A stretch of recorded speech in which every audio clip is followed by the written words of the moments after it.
नमस्कार, आप देख रहे हैं सूचना इंडिया और मैं हूं अरुण दुबे। आज के इस कार्यक्रम में हम देखेंगे डायल 100 होगा अब और भी बेहतर। 1090 से महिलाओं को मिलती है राहत।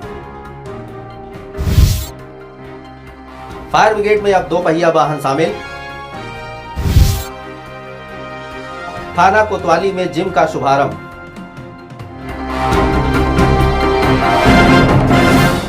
शहर हो या देहात, दिन हो या रात, पुलिस की डायल 100 सेवा हमेशा आपके साथ। डायल 100 को बेहतर से बेहतर बनाया जा रहा है। विभाग द्वारा डायल 100 सेवा को आगे और भी बेहतर करने की बात कही गई। आइए देखते हैं सूचना इंडिया की ये खास रिपोर्ट। आपको बता दें, पुलिस हेल्पलाइन नंबर को बेहतर बनाने के लिए उत्तर प्रदेश सरकार ने कमर कस ली है। लगातार मुख्यमंत्री योगी आदित्यनाथ द्वारा निगरानी की जा रही है, जिसके चलते कॉल सेंटर में लगभग 550 लोग नियुक्त किए गए हैं। 3 शिफ्टों में कॉल अटेंड की जाती है और 3 मिनट में संबंधित अधिकारियों को ट्रांसफ़र भी की जाती है, ताकि जल्द से जल्द पीड़ित को पुलिस सहायता मिल सके। पीड़ित को लगभग 15 मिनट में पुलिस सहायता मिल सके। आपको बता दें, पुलिस सहायता के लिए आप व्हाट्सएप नंबर 7570000100 व 7233000100 पर मैसेज भी कर सकते हैं। साथ ही आप फेसबुक, ट्विटर या फिर पुलिस की वेबसाइट up100.uppolice.gov.in पर अपनी समस्या दर्ज करा सकते हैं और 15 से 20 मिनट में आपके पास UP100 की सेवा उपलब्ध होगी। अधिक जानकारी के लिए सूचना इंडिया ने UP100 के ADG असीम अरुण से ली जानकारी। UP100 एक अत्याधुनिक प्रणाली है और दुनिया की सबसे उन्नत इमरजेंसी कॉल टेकिंग सेंटर के रूप में जानी जाती है और बहुत ही अच्छी प्रतिक्रिया हम लोग यहाँ पे दे रहे हैं। लेकिन कोई भी चीज़ कितनी भी अच्छी हो, उसमें सुधार की गुंजाइश होती है। मैं समझता हूँ UP100 में इस समय जो हमारे पेट्रोल कार्स हैं, बाइक्स हैं, उन पे जो हमारे साथी काम कर रहे हैं, उनके और प्रशिक्षण की और काबिलियत विकसित करने की ज़रूरत है, जिससे वो अपने काम को बेहतर अंजाम दे सकें।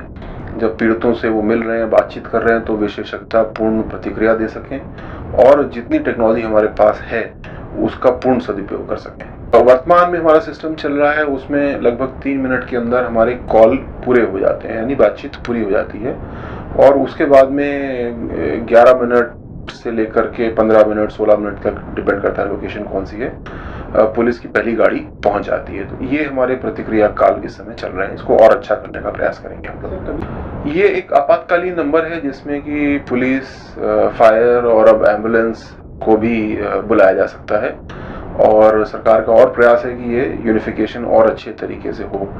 तो किसी भी प्रकार की इमरजेंसी है, कोई परेशानी में है, आप हमें कॉल करिए और हम आपके पास तुरंत पहुंचेंगे और समस्या को हल करेंगे। टोल फ्री नंबर 1090 पीड़ित महिलाओं और लड़कियों के लिए बेहतर सेवा साबित हुई।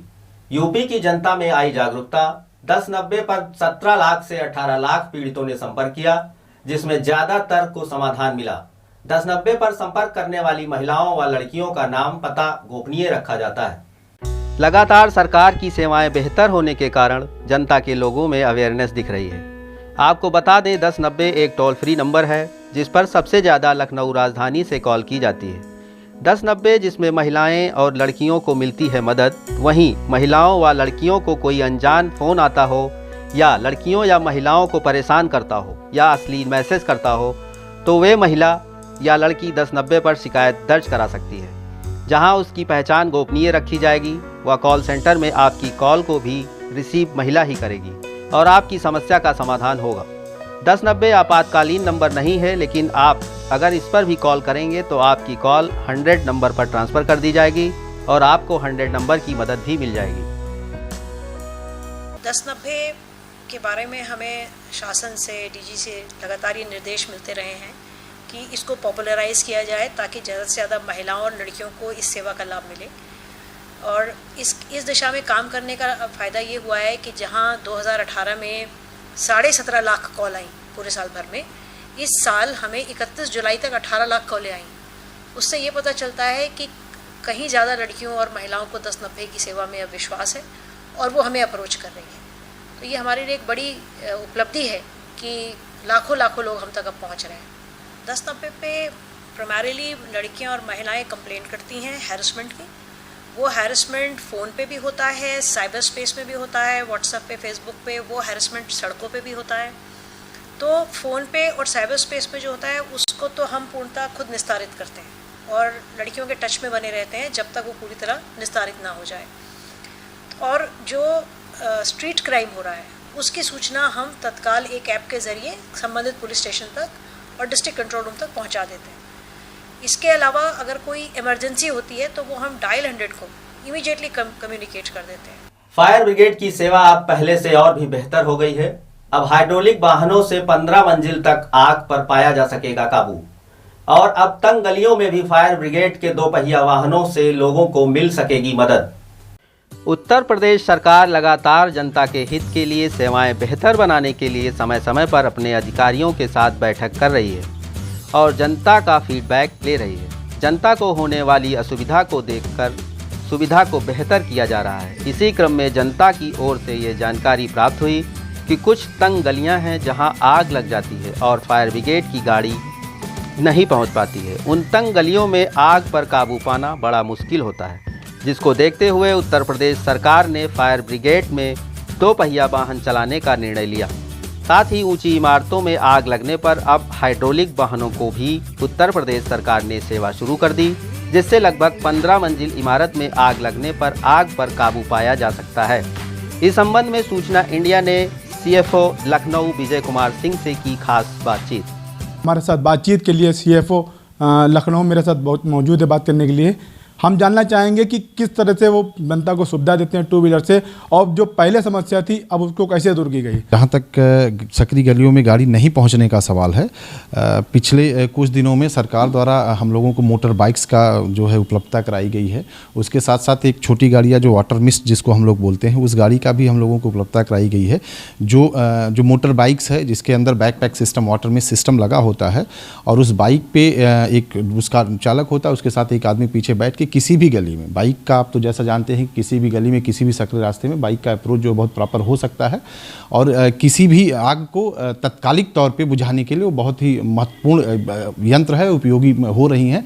और इस तरह की जो भी आग जो सकरी गलियों में जो भी आग लग रही हैं उसके लिए ये काफ़ी महत्वपूर्ण और उपयोगी संसाधन सरकार द्वारा उपलब्ध कराया गया हम लोगों को। लखनऊ में टोटल 21 फायर बुलेट्स हैं जिन पे बैकपैक सिस्टम लगा हुआ है और उन 21 फायर बुलेट्स को हम लोगों ने जो टोटल 8 फायर स्टेशन है, हर फायर स्टेशन में इक्वली डिस्ट्रीब्यूट किया हुआ है। उन क्षेत्रों में हमने ज़्यादा फायर बुलेट्स दिया हुआ है जिन क्षेत्रों में ज़्यादा सकरी गलियाँ या इस तरह की कंजेस्टेड इलाके ज़्यादा हैं। उसके अलावा रिस्क और बाकी चीज़ों को देखते हुए हम लोगों ने उसका डिस्ट्रीब्यूशन सुनिश्चित किया हुआ है। डायल 100 एक जो पूरे यूपी के लिए आज की डेट में लागू है। डायल 100 पे बहुत सारी कॉल को एक साथ किया जा सकता है। सारी जिलों की कॉल को एक साथ आप मिलाएंगे तत्काल मिलेगा। उसके अलावा आप 101 नंबर भी है जिसको चलाया जा रहा है। इसके अलावा जो लोकल में है, लोकल हर FSOs का एक CUG नंबर होता है जिसको हम लोग जगह जगह पे डिस्प्ले कराए गए हैं और जितनी हमारी गाड़ियां हैं वहाँ भी डिस्प्ले हुए हैं, तो उन पे भी आप जो किसी भी आग की सूचना को दिया जा सकता है, बताया जा सकता है। थाना कोतवाली में पुलिस कर्मियों के अच्छे स्वास्थ्य एवं शारीरिक व्यायाम हेतु व्यापार मंडल द्वारा जिम का सामान उपलब्ध कराया गया, जिन्हें कोतवाली परिसर में स्थापित किया गया, जिसका शुभारंभ मुख्य अतिथि वरिष्ठ पुलिस अधीक्षक झांसी द्वारा फीता काट कर किया गया। थाना कोतवाली में पुलिस कर्मियों के अच्छे स्वास्थ्य एवं शारीरिक व्यायाम हेतु सुभाषगंज व्यापार मंडल द्वारा जिम का सामान उपलब्ध कराया गया, जिन्हें कोतवाली परिसर में स्थापित किया गया, जिसका शुभारंभ मुख्य अतिथि श्रीमान वरिष्ठ पुलिस अधीक्षक झांसी डॉक्टर श्री OP सिंह महोदय द्वारा फीता काट कर किया गया। इस दौरान महोदय द्वारा बताया गया कि शारीरिक व्यायाम से अच्छे स्वास्थ्य के साथ पॉजिटिव एनर्जी आएगी। पॉजिटिव एनर्जी के साथ थाने पर आने वाले पीड़ित शिकायत पूर्ण मनोयोग से सुनवाई कर निस्तारण करें। इस अवसर पर पुलिस अधीक्षक नगर श्री प्रकाश द्विवेदी, पुलिस अधीक्षक ग्रामीण श्री राहुल मिठास, सिटी मजिस्ट्रेट श्री राम प्रकाश, सहायक पुलिस अधीक्षक क्षेत्राधिकारी सदर श्री VK सिंह, क्षेत्राधिकारी नगर डॉक्टर अभिषेक कुमार राहुल व अन्य पुलिस अधिकारी, कर्मचारीगण व व्यापारीगण मौजूद रहे। ये जो जनपद झांसी की शहर कोतवाली है, इसका आधुनिकीकरण हुआ था और DGP महोदय द्वारा इसका उद्घाटन किया गया था। हमें ऐसा लगता है कि जनपद झांसी की जो शहर कोतवाली है वो उत्तर प्रदेश की सबसे अच्छी कोतवाली के रूप में साबित होगी। सूचना इंडिया की टीम ने प्रदेश में आई भारी वर्षा से आई बाढ़ को लेकर तबाही को देखते हुए राहत कार्य कैसा चल रहा है, इस विषय पर राहत कार्य आयुक्त जीएस प्रियदर्शनी से की खास बात। आइए देखते हैं। राहत आयुक्त जीएस प्रियदर्शनी ने साफ तौर से बताया कि उत्तर प्रदेश में कई जिले भारी बारिश के कारण बाढ़ से प्रभावित हैं। उन जिलों में राहत कार्य पुरजोर शोर से किया जा रहा है। राहत कार्य में एनडीआरएफ की टीम का काफ़ी योगदान है। कई नौकाएं, स्ट्रीम और तैराकी की भी मदद ली जा रही है। बाढ़ पीड़ित लोगों को सुरक्षित स्थान पर रखा जा रहा है और समय समय पर खाना, दवा, कपड़ा मुहैया कराया जा रहा है। राहत आयुक्त ने कहा कि बाढ़ के बाद कुछ समय बाद ठंडक का मौसम शुरू हो जाएगा, जिसके लिए हमने तैयारी अभी से शुरू कर दी है। इसकी विस्तृत जानकारी दे रहे हैं राहत आयुक्त जीएस प्रियदर्शनी। बाढ़ कहाँ कहाँ आने की संभावना है, ये हमको यूपी सरकार के और भारत सरकार के विभिन्न विभागों के माध्यम से पता चलता है। जैसे कि हमारे को एक मौसम विभाग है और एक CWC केंद्रीय जल आयोग है। इनसे सबसे ज़्यादा वाइटल सूचना मिलती है कि कहाँ पर कितनी बारिश हो गई और कौन से बांध से या कौन से बराज से कितना पानी छोड़ दिया गया। यही दो एलिमेंट सबसे ज़्यादा इम्पोर्टेंट होते हैं बाढ़ की स्थिति किसी जनपद में आने के लिए। हम लोग इन विभागों से रियल टाइम में जुड़े हुए हैं और जैसे ही कहीं वर्षा का आंकड़ा आता है या जैसे ही कहीं भारी वर्षा की पूर्वानुमान आता है या जैसे ही हमको किसी बराज या बांध से ज़्यादा पानी छोड़ने की सूचना मिलती है, उस सूचना को हम यहाँ पर लेते हैं और लेने के बाद तुरंत उसे संबंधित डिस्ट्रिक्ट्स को ट्रांसमिट करते हैं। उस ट्रांसमिशन का हमारे को उद्देश्य ये होता है कि जिला प्रशासन खुद भी गियर अप हो जाए और जनता को भी गियर अप करा दे कि ये पानी इतने बजे तक, इतनी तारीख तक हमारे आने की संभावना है। इससे बचाव के जो भी उपाय हैं वो हम कर लें पहले से ही। उसके अलावा हम लोगों ने बाढ़ अगर आती है, अगर लोगों के घर मैरून हो जाते हैं या खेत मैरून हो जाते हैं, तो उसमें क्या क्या करना है इसके भी विस्तृत दिशा निर्देश हम लोगों ने जिलों को दिए हुए हैं। किस प्रकार के बाढ़ राहत केंद्र बनाए जाएंगे, क्या क्या राहत सामग्री बांटी जाएगी, किस प्रकार से नाव और नाविकों को किराए पर लेना है, कितना किराया देना है, ये सारी चीज़ें उनको पहले से जिलाधिकारियों को बता दी गई है।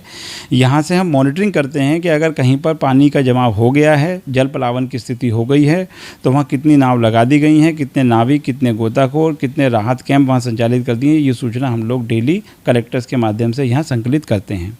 उद्देश्य ये होता है कि अगर कहीं पर किसी का घर या किसी का खेत अगर जल प्लावन की स्थिति में आ गया है तो उनको ऐसा ना महसूस हो कि वहाँ पर उनको देख रेख करने वाला कोई नहीं है। हम लोग चाहे उनके पास नहीं हैं, दूर से देख रहे हैं, लेकिन जिला प्रशासन के माध्यम से हम उनकी सारी परेशानियों में भागीदार बनना चाहते हैं। आज हम जानेंगे राजधानी में 5 बच्चों से शुरुआत कर 57,000 बच्चों को शिक्षित करने वाला विश्व का सबसे बड़ा व गिनीज बुक द्वारा विश्व का नंबर 1 स्कूल कैसे बना CMS। कहा जाता है बच्चे भगवान का रूप होते हैं। शिक्षित बच्चे ही स्वस्थ एवं सभ्य समाज का निर्माण करते हैं। ये बच्चे ही देश का भावी कर्णधार होते हैं। भविष्य में इन्हीं कर्णधारों को शिक्षित एवं उनके सर्वांगीण विकास को निरंतर दिशा दे रहे एक कर्मयोगी जिनका नाम है जगदीश गांधी। देखिए, सिटी मॉन्टेसरी स्कूल की स्थापना आज से 60 वर्ष पूर्व ये हम लोगों ने 1 जुलाई 1969 में की थी। 5 बच्चों से शुरू की थी। उसमें बहुत मुश्किल से 5 बच्चे आए थे। गली गली में हम प्रचार करते थे, घंटे पीट के लोगों को इकट्ठा करते थे। 5 बच्चों से स्कूल शुरू किया था, मॉन्टेसरी नर्सरी किंडरगार्टन के। तो कभी नहीं सोचा था कि विश्व का ये सबसे बड़ा स्कूल बन जाएगा एक दिन। लेकिन हाँ, हमने बच्चों को अच्छी शिक्षा दी और ईयर टू ईयर ये बात कानों से कान में पहुंचती गई कि यहाँ पर हम अच्छी शिक्षा दे रहे हैं, बच्चों को अच्छा ज्ञान भी दे रहे हैं और अच्छे चरित्र का निर्माण भी कर रहे हैं, अच्छे संस्कार भी दे रहे हैं। तो ये बात फैलती चली गई, बच्चे आते चले गए और आज हमारे पास लगभग 57,000 बच्चे हैं इसी शहर के अंदर Guinness book of world record में।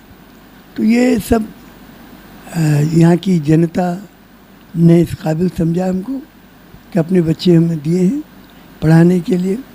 हम उनके आभारी हैं और हमारी कोशिश यह है कि बच्चों को अच्छे संस्कार मिलें, अच्छे जीवन मूल्य मिलें और अच्छी शिक्षा मिले। उनको मनुष्य की 3 वास्तविकताएं हैं, मनुष्य एक भौतिक प्राणी है, मनुष्य एक सामाजिक प्राणी है, मनुष्य एक आध्यात्मिक प्राणी है। तो तीनों रियलिटीज़ जो हैं, मनुष्य की तीन जो वास्तविकताएं हैं, तीनों का बाल्यावस्था से संतुलित विकास करने की दिशा में हम प्रयत्नशील हैं। दिव्यांगों के लिए अच्छी खबर, राशन कार्ड बनवाने के लिए नहीं लगाने पड़ेंगे कार्यालयों में चक्कर, घर बैठे पा सकेंगे अपना राशन कार्ड। ये जानकारी खाद्य एवं रसद विभाग मंत्री रणवेंद्र प्रताप सिंह ने सूचना इंडिया को दी। आपको बता दें, 65 लाख फर्जी राशन कार्ड निरस्त करके उत्तर प्रदेश सरकार ने 84 लाख पात्र कार्ड जारी किए और उन सभी राशन कार्ड को आधार से लिंक किया गया। ये जानकारी खाद्य एवं रसद विभाग मंत्री रविंद्र प्रताप सिंह ने हमारे सहयोगी को दी और साथ ही ये भी जानकारी दी कि दिव्यांगों को राशन कार्ड बनवाने के लिए कार्यालय के चक्कर नहीं लगाने पड़ेंगे। आवेदन करने के बाद राशन कार्ड उनके घर पहुंचा दिया जाएगा और एक टोल फ्री नंबर भी जारी किया गया है, 1800-1800-150। इस नंबर पर कॉल करके अपनी शिकायत दर्ज कराएं, आपकी दिक्कत दूर की जाएगी। साथ ही ये भी जानकारी दी कि जिले स्तर पर डीएसओ है, ब्लॉक स्तर पर सप्लाई इंस्पेक्टर हैं। सरकारी फॉर्म मिलेगा, परिवार के सदस्य का नाम भर के दीजिए और 1 महीने के अंदर आपका कार्ड जारी कर दिया जाएगा। कार्ड धारक जब राशन लेने कोटेदार के पास जाएगा तो बायोमेट्रिक होने के बाद राशन प्राप्त हो जाएगा। पिछली की सरकार में फेक कार्ड बहुत बन गए थे। हमारी सरकार आते ही उसकी जांच कराया है और जांच कराने में लगभग 65 लाख, जांच कराने के बाद 65 लाख फेक कार्ड मिला, जिसके काट करके जो पात्र व्यक्ति है 84 लाख के लगभग नए कार्ड गरीबों को बनाए गए हैं। जिनका हक था उनको हक देने का काम हमारी सरकार ने किया था। और फेक कार्ड हमने इस तरह से आधार कार्ड से लिंक कर दिया और उस आधार कार्ड में जिसका कार्ड आया उसका रखा गया और जो नहीं आए उनको काट दिया गया। इसके बाद जितने भी अब नए कार्ड बन रहे हैं उनमें सब में आधार कार्ड लिंक होना अनिवार्य है, जिससे किसी तरह से कोई फर्जी कार्ड बन करके उसके गले का कोई दुरुपयोग न कर सके। अगर किसी को किसी प्रकार की कोई दिक्कत आती है तो हमारा टोल फ्री नंबर है 1800-150। इस नंबर पे आप कॉल कीजिए और अपनी दिक्कत, शिकायत जो है दर्ज कराइए और वो शिकायत आपकी तुरंत दूर होगी।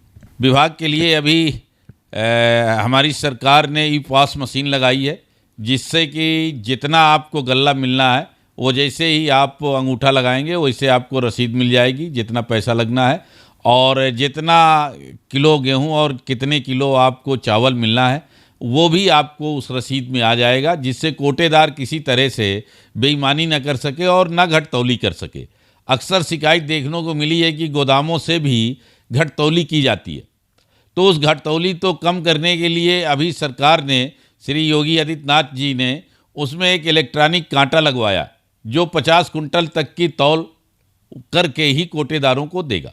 अब जब वो कांटा लग जाएगा तो घटतौली की समस्या समाप्त हो जाएगी और सही तौल जब कोटेदारों को मिलेगा तो कोटेदार भी सही तौल लाभार्थी को देगा। इस तरह से हमारी सरकार ने अभी ई पॉस मशीन लगा करके, इलेक्ट्रॉनिक कांटे लगा करके एक बेईमानी जो हो रही थी वो समाप्त करने का काम किया है। लखनऊ के इंदिरा गांधी प्रतिष्ठान में आयोजित उत्तर प्रदेश खादी महोत्सव 2019 का मुख्यमंत्री योगी आदित्यनाथ ने उद्घाटन किया। साथ ही खादी को बढ़ावा देने के हर संभव प्रयास जारी रखने की बात कही। लखनऊ खादी महोत्सव में मुख्यमंत्री ने कहा, केवल 1 वर्ष में एमएसएमई के माध्यम से 25 लाख रोजगार दे सकता है खादी विभाग। 1 डिस्ट्रिक्ट 1 प्रोडक्ट माटी कला बोर्ड के जरिए जिसको बढ़ाने के लिए विभाग तेजी से काम कर रहे हैं। 1 अक्टूबर से खादी प्रोडक्ट में 5% की छूट दी है। खादी बोर्ड द्वारा 10 स्थानों पर ट्रेनिंग दी जा रही है। फैशन शो होने जा रहे हैं, इससे खादी को बढ़ावा मिलेगा। जहां कंबल की 6 फैक्ट्रियां बंद थीं, वहीं 5 शुरू कराई गई हैं। कंबल कारखानों से माल बाजार में आ रहा है। हर मंडल स्तर पर एक केंद्र स्थापित करके खादी को जन जन तक पहुंचाने में बड़ी मदद मिल सकती है। गांधी जी के खादी के प्रति सपने से अपने आप को जोड़ लिया जाए तो देश विश्व महाशक्ति के रूप में खड़ा हो सकता है।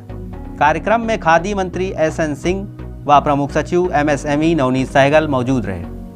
आज से 12 दिवसीय खादी ग्रामोद्योग महोत्सव आरंभ हुआ है। महात्मा गांधी जी और लाल बहादुर शास्त्री जी के जन्म दिवस पर खादी के का महत्व और बढ़ता है और इसी क्रम में खादी को जन जन तक पहुंचाने के लिए यहाँ पर एक बहुत बड़ी प्रदर्शनी लगाई गई है, जिसमें लगभग 120 स्टॉल लगाए गए हैं, जहाँ पर खादी और ग्रामोद्योग का सामान लगभग 25 से 30% छूट पर मिल रहा है। उद्देश्य ये है कि खादी को जन जन तक कैसे पहुंचाएं। कार्यक्रम के साथ एक नई दिशा में खादी और ग्रामोद्योग विभाग आगे बढ़ा है। उत्तर प्रदेश खादी महोत्सव का एक कार्यक्रम उसे एक नई ऊंचाइयों तक पहुंचाने में सहायक होगा।